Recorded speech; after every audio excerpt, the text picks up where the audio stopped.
tere tulemast tagasi vaatama videoblogi Võiduvalem järjekordset episoodi. Mina olen Kristjan Kaskman ja täna võtame ette ühe kõige olulisema teema igas juhtimisolukorras. Usaldus. Usaldus on see nähtamatu niit, mis seob kokku meeskonna, loob sideme juhi ja töötaja vahel ning määrab suuresti ära, kui edukas organisatsioon tegelikult olla saab. Alustame ühe lihtsa küsimusega. Kas juht saab minna töötaja juurde ja seada kahtluse alla tema usaldusväärsuse? Kas juht saab öelda, ma ei tea, kas ma saan sind usaldada? Teoreetiliselt saab. Aga kui see olukord on tekkinud, siis on juba midagi valesti. See tähendab, et juhil on jäänud mingi oluline samm tegemata. Usaldus ei ole asi, mida saab kehtestada või nõuda. Kui juht ütleb töötajale, et ta ei saa teda usaldada, siis on väga tõenäoline, et töötaja ei ole juba ammu saanud usaldada juhti. Usaldus ei ole ühepoolne, see on alati vastastikune. See tähendab, et enne kui juht hakkab rääkima usaldusest töötajate suhtes, peab ta olema kindel, et on ise loonud tingimused, kus töötajad teda usaldavad. Usaldus põhineb hoolivusel. Kui juht näitab oma tegudega, et ta hoolib, siis tekib usaldus. Kui juht kuulab, märkab ja arvestab oma inimestega, siis tekib usaldus.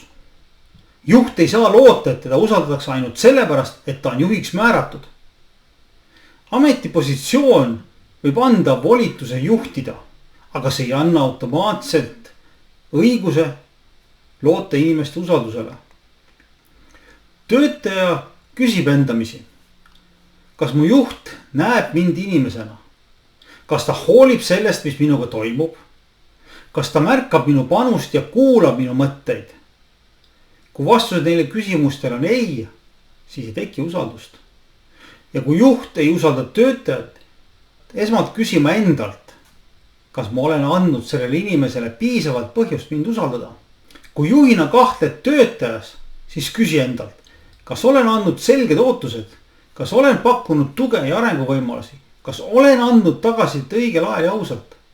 Sageli selgub, et usalduse probleem pole mitte töötajas, vaid juhi tegevusetuses või ebaselguses.